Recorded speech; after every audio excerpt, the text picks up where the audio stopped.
Subalit, bago natin tuluyang suungin ang daigdig ng mitolohiyang Roma at Griego, partikular na ang mga Diyos at Diyosa nito, ay huwag lilimutin na ang mga kaisipang inilahad hinggil sa pagkakatulad at pagkakaiba ng alamat, epiko at mitolohiya ay isang malaking bahagi upang higit na maunawaan ang kalikasan ng mga sulating ito. Malaki rin ang maiaambag nito upang hindi magkamali ang mga manunulat o mambabasa sa tunay na kwentong nais nilang isalaysay. Sa bahaging ito ay ganap na nating tatalakayin ang tungkol sa mga Diyos at Diyosa ng mitolohiyang Roma at Gresya. Laging tandaan na ang mga Diyos at Diyosa ng mitolohiyang Roma at Gresya ay nagugat pa sa naging paniniwala ng mga nabanggit na lugar. Ang bahaging ito rin ay isang mahalagang tagpo upang makilala ang 14 na pangunahing Diyos at Diyosa ng mitolohiyang Griego at ang katumbas ito sa mitolohiyang Romano. Dahil tulad nga na nabanggit kanina, maaaring nagkakaiba-iba sa katawagan, subalit sa kapangyarihan at katayuan ay magkapareho lamang ang mga Diyos at Diyosa ng Romano at Griego. Una na rito ay si Zeus. Katumbas ni Zeus ang pangalang Jupiter sa mitolohiyang Romano. Siya ang kinikilalang hari ng mga Diyos bilang pinuno ng lahat ng mga Diyos at Diyosa sa Olympus. Ito ay dulot na rin na matapos na magkaroon ng pag-uusap ang magkakapatid na Zeus, Poseidon at Hades, ay si Zeus ang namalagi sa kalangitan. Kaya nga sinasabing ang kanyang kaharian di umano ay matatagpuan sa kalangitan, dahilan kung bakit itinuturing siyang Diyos ng kalawakan at panahon. Siya rin ang tagapagparusa sa mga sinungaling at hindi marunong tumupad sa pangako. Subalit kung iuugnay ito sa kanyang mga ginagawa, ay halos merong ilang pagkakamali. Lalo na kung mababasa ninyo ang ilang mga kwento hinggil sa buhay pag-ibig ni Zeus. Siya rin ang bunsong anak ni Cronus at Rhea, subalit ang mga nimfa o diwata ang nagpalaki sa kanya. Nag-ugat ito sa kwento na noong sina Cronus at Rhea pa lamang ang namumuno sa kanilang lugar o daigdig. Ito ay mag-ugat ng mga titans pa lamang, ang mga malalaking tao o mga higantes noon ang namumuno. Si Cronus at Rhea ay ang mga magulang ni Zeus at ang iba pang mga Diyos at Diyosa. Subalit si Cronus ay nakaalam hinggil sa propesiya na siya ay mawawala sa kapangyarihan dahil sa kanyang anak. At dahil sa kanyang pagkatakot, ang kanyang ginawa ay kanyang nilulon ang mga anak upang masiguro na walang makakahigit na sa kanyang katayuan. Subalit, bago pa man lununin ni Cronus ang bunsong anak na si Zeus, ay pinagpalit na ni Rhea ang kanyang anak sa isang malaking bato at ipinalipad ito sa pamamagitan ng agila. At nang lumaki si Zeus, tinulungan siya ng kanyang ina upang mapalaya ang mga kapatid sa kanyang ama sa pamamagitan ng pagpapainom rito ng isang gamot na nakapagdudulot sa pagduwal ng kanyang ama. At matapos ito, sila ay nagkaroon ng pagkakaisa at ugnayan hinggil sa paanong paghahari ang kanilang gagawin matapos nilang mapabagsak ang mga titans. At kaugnay sa kanyang pagkakapunta sa nimfa sa pamagitan ng agila, ito ay naging dahilan upang maging sagrado sa kanya. Subalit kung simbolo ni Jesus ang pag-uusapan, ito'y walang iba kundi ang kulog at kidlat na kanyang mga kapangyarihan. Sagradong hayop sa kanya ay ang agila at ang toro. At ang mga halamang sagrado naman sa kanya ay ang punong olibo at puno ng oak. May daragdag din na maliban sa kulog at kidlat, ay isa pa sa mga kapangyarihan ni Zeus ay ang magpalit anyo. Ito ang dahilan kung bakit kapag siya'y pumupunta sa iba't ibang lugar, ay walang nakakakilala sa kanya, sa pagkadalasan ang kanyang nagiging anyo ay ang isang matandang lalaki.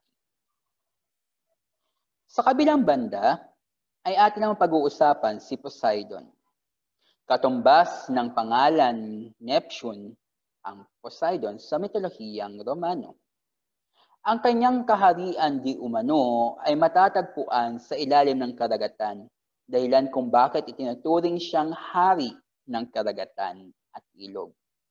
Ayon din sa ibang tao, ang kaharian di umano niya ay ang matagal nang hinahanap na Atlantis, na di umano'y nakikita sa ilalim ng karagatan.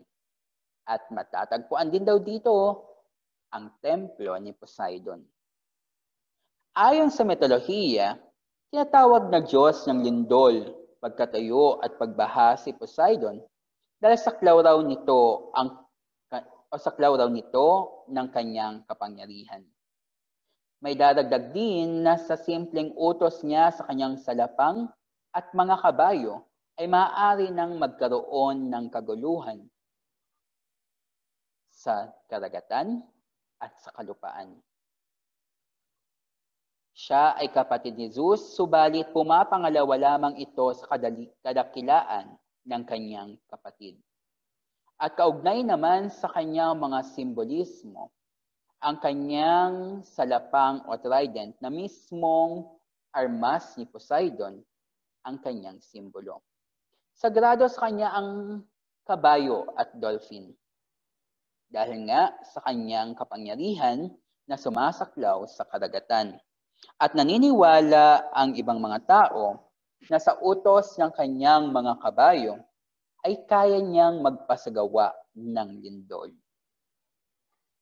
Pinaniniwalaan din na si Poseidon ang siyang unang nagpakilala ng kabayo sa mga tao sa daigdig. Sagradong halaman sa kanya ang puno ng pino or pine tree at ang ligaw na kinchay or wild celery. Naririto naman ang tungkol kay Hades, ang panganay na lalaki ni Cronus at Rhea.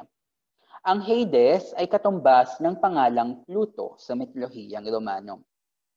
Ang kanyang kaharian ay matatagpuan sa ilalim ng daigdig, dahilan kung bakit siya kinilala bilang hari ng impyerno. Siya rin ang nagbibigay ng huling hatol sa mga namayapa, na dahilan kung bakit kinilala siya bilang Diyos ng mga patay. Subalit laging tandaan na hindi siya ang kinikilalang Diyos ng kamatayan sapagkat ang katawagang ito ay nauukol kay Thanatos ng Gresya o Orcus sa Roma. At kaugnay naman sa pagiging Diyos niya ng kayamanan ay dahil na rin sa konseptong ang kinalalagakan ng kanyang kaharian ay matatagpuan o nagtataglay ng maraming mineral at mga hiyas. Siya ang panganay na lalaki ni Cronus at Rhea tulad na banggit kanina, subalit taliwas sa madalas na paglalarawan sa kanya na masama at iba pa, si Hades ay isang kakilakilabot subalit hindi masamang Diyos. Sadyang siya lamang ay nagtataglay ng aura na ikaw ay kakabahan, subalit isa siya sa pinakamabuti at pinakamabait na mga Diyos at Diyosa. Kailangan niya lamang ang aurang ito, lalo na siya nga ang nagbibigay hatol sa mga patay at sa pinakailalim ng kanyang kaharian matatagpuan ang kulungan ng mga pinabagsak nilang Titan. Ang kanyang mga sagradong bagay naman ay ang masalamangkang kopya na kapag di umano'y iyong sinuot, ay ikaw ay magkakaroon ng kapangyarihan ng pagkalaho or invisibility. Siya rin ay may sentro na may disenyong ibon na tinatawag na Biden. Sagrado sa kanya ang Cerebrus na isang uri ng hayop na may tatlong o isang uri ng aso na may tatlong ulo at ahas. Sagrado sa kanya ang puno ng cypress, or cypress tree, lalo na't higit itong naiuugnay sa kamatayan. Ngayon naman ay dumako tayo kay Hera, na may pangalang Juno sa mitolohiyang Romano. Ituring na reyna ng mga Diyos si Hera sapagkat siya ang asawa ni Zeus. Tinagurian din siyang Diyosa ng pag-aasawa at ang mga kababaihan sa kadahilanan na rin ng kanyang mga karanasan. Magkaganpaman, hindi siya nangingiming magparusa sa mga babaeng nasasangkot sa kanyang asawa.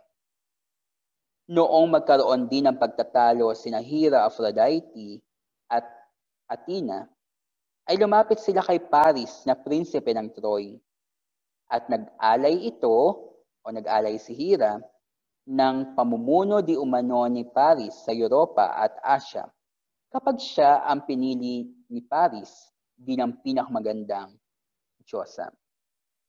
Kaugnay sa mga bagay na ito, simbolo niya ang setro na ang dulo ay lotus, maging ang korona, trono at singsing. Mahalaga rin o sagrado rin sa kanya ang paboreal na di umano ay may kaugnayan sa kanyang pinakakatiwa-tiwalang tauhan na mayroong maraming mata na kalaunan ay namatay. Sagrado rin sa kanya ang baka at kuko na di umano ay isang uri ng ibon. At kung halaman ang pag-uusapan, mahalaga sa kanya ang lotus at pomegranate na pumapatungkol sa pag-aasawa.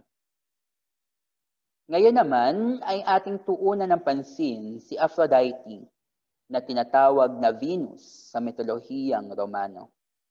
Siya ang itinuturing na Diyos ng kagandahan at pag-ibig. At kaiba sa iba pang mga Diyos at Diyosa, ipinapalagay na si Aphrodite ay pinanganak sa bula ng dagat or sea foam. Sa kabilang banda rin, sinasabi na anak ni Zeus at Dione na isang diwata. Siya ang ina ng Diyos ng pag-ibig na si Eros sa Griego o Cupid sa Roma kay Ares. At nung panahon nga, nagkaroon ng pagtatalo si Hera, Aphrodite at Athena, inialay o ipinangako ni Venus o ni Aphrodite kay Paris ang pinakamagandang mortal sa daigdig na si Helen kapag siya ang pinili nito bilang pinakamagandang Diyosa na kalaunan nga ay tinanggap ni Paris. Sagrado rin sa kanya ang kabibi at koronang myrtle. Lalo na rin ang kalapati at maya at ang mga halaman naman ay myrtle at rosas. Si Ares, na may katumbas na Mars sa mitolohiyang Romano, ay kinikilala bilang Diyos ng digmaan, pagkagalit at pagdanak ng dugo. Dahilan kung bakit isa siya sa mga isinasamo ng mga Griego at Romano bago sumabak sa isang digmaan. Anak niya sina Romulus at Remus, na tulad nga ng tinalakay kanina ay ang siyang pinag-ugatan ng bansang Roma. Siya ang unang anak ni Zeus at kay Hera, at siyang tunay na iniibig ni Aphrodite. Sa mitolohiya, ikinakatakot ang mga Griego ang kanyang kapangyarihan at presensya, subalit dinarakila naman ito ng mga Romano. Simbolo niya ang kalasag at sibat at sagrado naman sa kanya ang ahas, aso, at buwitre.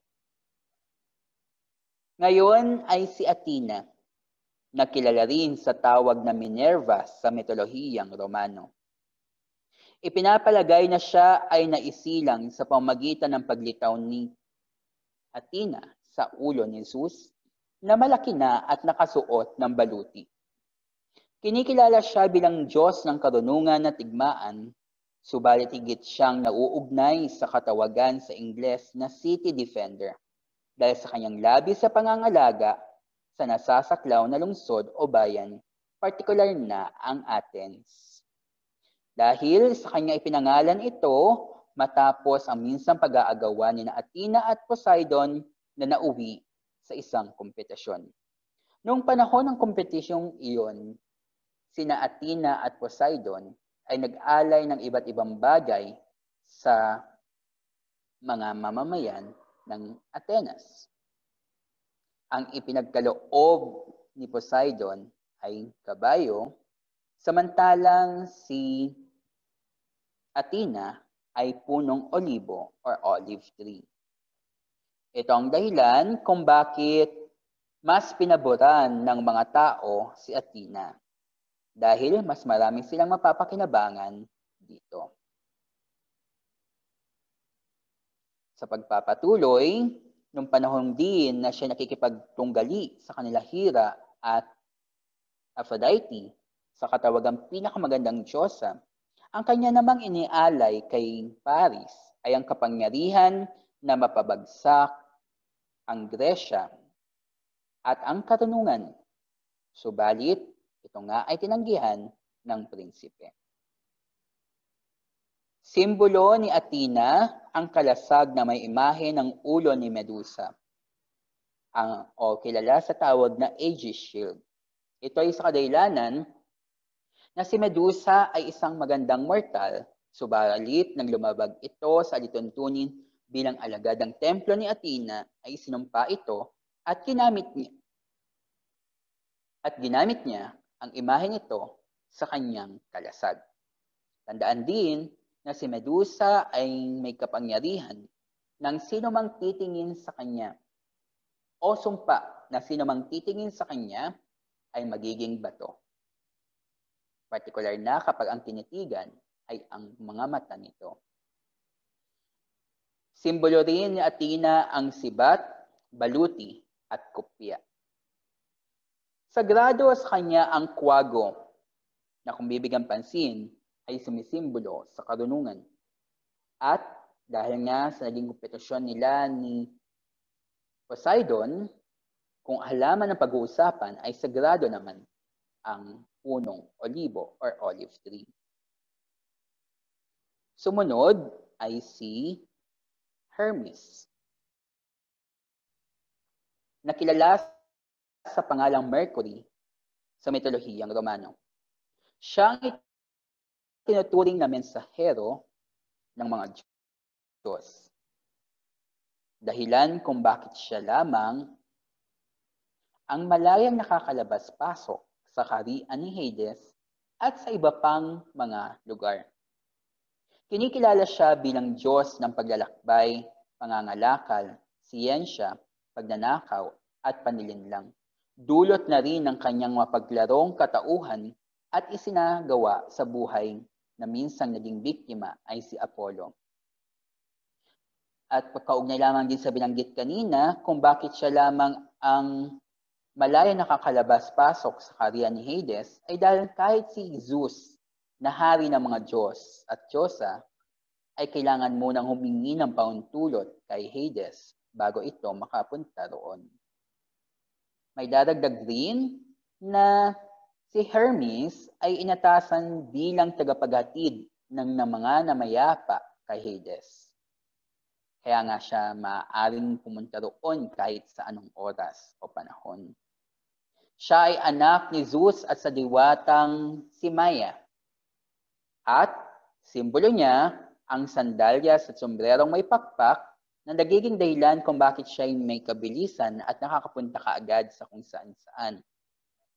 At ang Caduceus o Caduceus.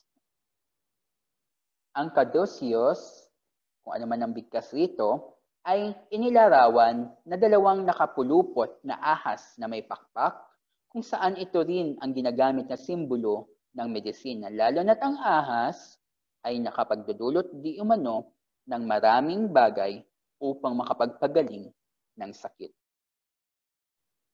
Sagrado sa kanya ang lalaking tupa o tinatawag na ram sa Ingles, ang pagong at lawin. Maging ang halaman na crocus. Ngayon naman ay si Apollo. Si Apollo ay may kaparehong pangalan sa mitolohiyang Romano. Kakambal niya si Artemis sa magulang na sina Zeus at Leto. Itinuturing siyang Diyos ng propesiya, liwanag, araw, salot, katotohanan, at paggaling, dahilan kung bakit sa kanya lumalapit ang mga mamamayang nagnanais ng kaliwanagan ng isipin. Lagi ring tandaan na madalas maiugnay kay Apollo ang taguring Diyos ng araw. Subalit ayon di umano sa ilang pag-aaral, ang katawagang ito ay iniuukoy kay Helios na anak ni Hyperion na isang Titan. Kilala rin siya bilang Diyos ng musika at panulaan, dahilan kung bakit madalas niyang makasama ang iba't ibang musa. Na kapag sinabi nating musa, ito yung mga binibini na may iba't ibang kakayahan, kaugnay sa literatura, sining, at iba pa. Minsan din silang nagkaroon ni Hermes ng pagtatalo. Matapos itago ni Hermes ang alagang baka o ang paboritong alagang baka ni Apollo. Subalit kalaunan ay nagkabati rin ng pagkaloob ni Hermes ang kudyapi o lyre na sariling gawa mismo ni Hermes. At dahil dito, naging simbolo niya ang kudyapi, ang koronang laurel, pana at palaso. Kung bakit niya naging simbolo ang pana at palaso ay dahil na rin sa kanyang ina. At kung bakit mahalaga sa kanya ang laurel ay dahil mayroong isang pagkakataon na siya'y umibig sa isang babae. Subalit ang babaeng ito ay mas pinili pang maging isang laurel kaysa ang makasama si Apollo. At dahil nga doon, sagrado sa kanya ang laurel at larkspur. Nga pala, pagkaugnay sa sagradong hayop, hindi lamang uwak ang banal sa kanya o mahalaga sa kanya, kundi maging ang dolphin at parami pang hayop ang maaaring maiugnay sa kanya. Ngayon naman ay ating pag-usapan ang tungkol sa kakambal ni Apollo na si Artemis, na may katumbas na Diana sa mitolohiyang Romano. Kinikilala si Artemis bilang Diyos ng pangangaso, ligaw na hayop at buwan. At tulad ni Apollo na tinatawag na Diyos ng araw, may ilang namamali rin sa pagkilala kay Artemis bilang Diyosa ng buwan. Sapagkat ang katawagang iyon na Diyos ng buwan o Diyosa ng buwan ay nauukol kay Selene na isang Titan. At sa kabila ng katotohanan na si Artemis at Diana ay kambal, si Artemis at Apollo ay kambal. Si Artemis di umano ang tumulong sa ina nilang si Leto upang maipanganak si Apollo. Dahilan din kung bakit naiuugnay kay Artemis ang katawagan na Diyosa ng panganganak. At maliban kina Athena at Hestia, isa rin siya sa tatlong natatanging birheng Diyosa sa Olympus.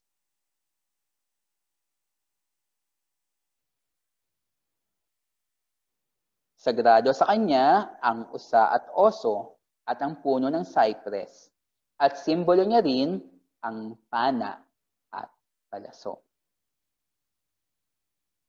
Ngayon naman ay ating bigyang pansin si Hephaestus na kilala sa tawag na Vulcan sa mitolohiyang Romano. Siya ang itinuturing na Diyos ng apoy at masining na gawaing pambakal. Dahilan kung bakit siya rin ang nagpapanday sa mga armas ng mga Diyos at Diyosa.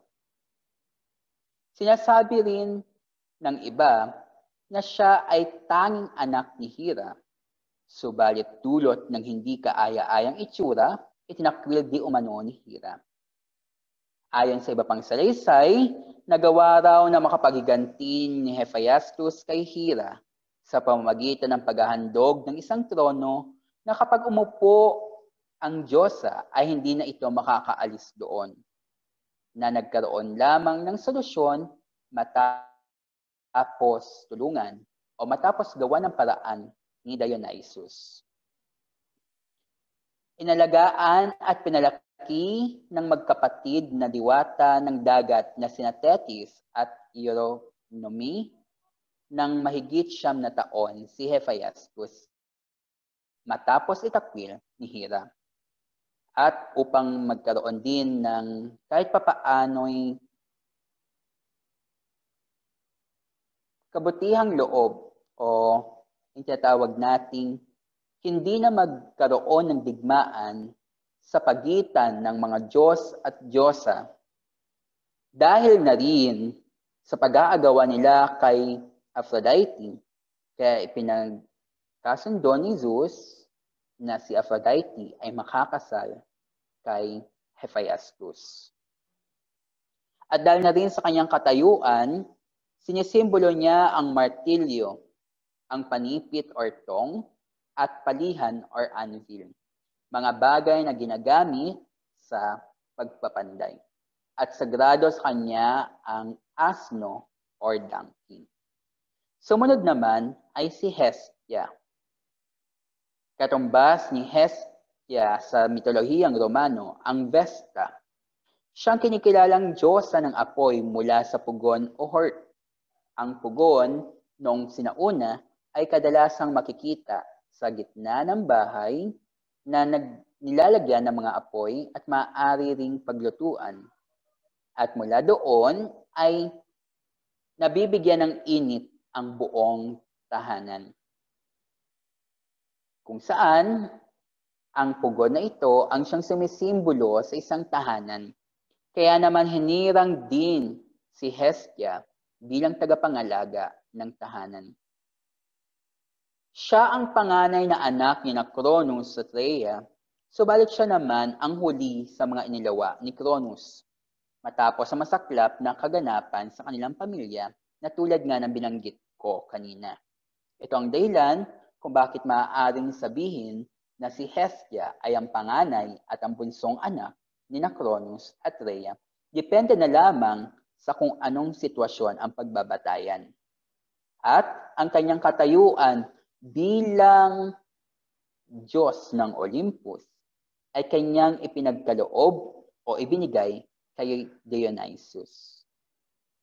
At dahil nga sa pagiging tagapangalaga ng tahanan, simbolo niya ang pugon, takuri at belo. At tulad na nabanggit din kanina, siya ay isang birhen o walang asawa. Sagradong hayop sa kanya ang baboy at asno. Sagrado rin ang halamang chaste tree. At ngayon naman ay ating pag-usapan si Demeter, na mas kilala sa tawag na Ceres sa mitolohiyang Romano. Katumbas o si Ceres at si Demeter ay itinuturing na tagapangalaga ng kapaligiran at panahon. Kaya naman, kinilala siyang diyosa ng agrikultura at kasaganaan.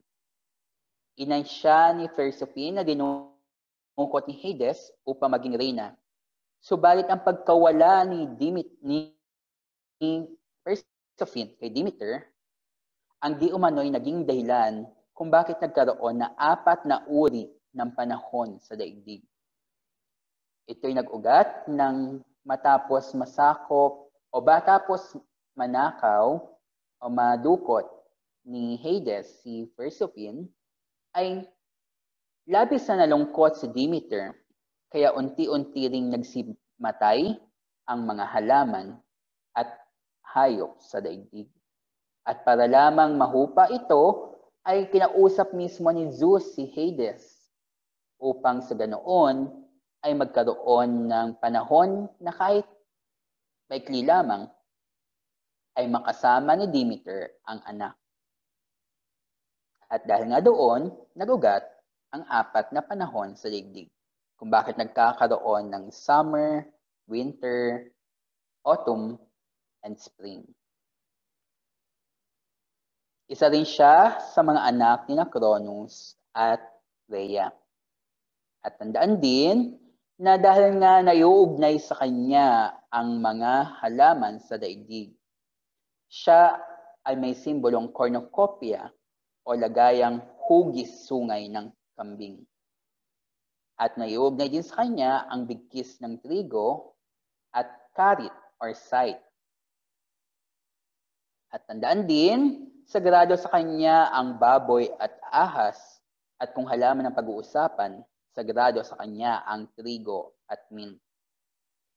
At panghuli sa mga Diyos at Diyosa ay si Dionysus, na mas kilala sa tawag sa Romano na Bacchus o Liber. Tandaan din na si Demeter at Dionysus ay ituturing na pinaka-nakaangat na Diyos at Diyosa kung iuugnay sa kalupaan. Ito ay sa kadahilanan na si Demeter at Dionysus ay ang parehong tinitingala ng mga Diyos at Diyosa magmula at lalo na't sila'y may kaugnayan sa pag-usbong ng mga mga halaman sa kalupaan.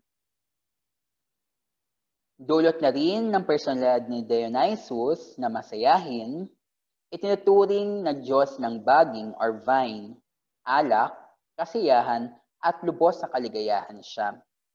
At may dadagdag din na kung bakit mas nauna di umano si Demeter na makapasok sa Olympus bago si Dionysus ay dahil sa paniniwala na mas nauna munang magkaroon ng mga tanim na palay at mais bago ang mga baging.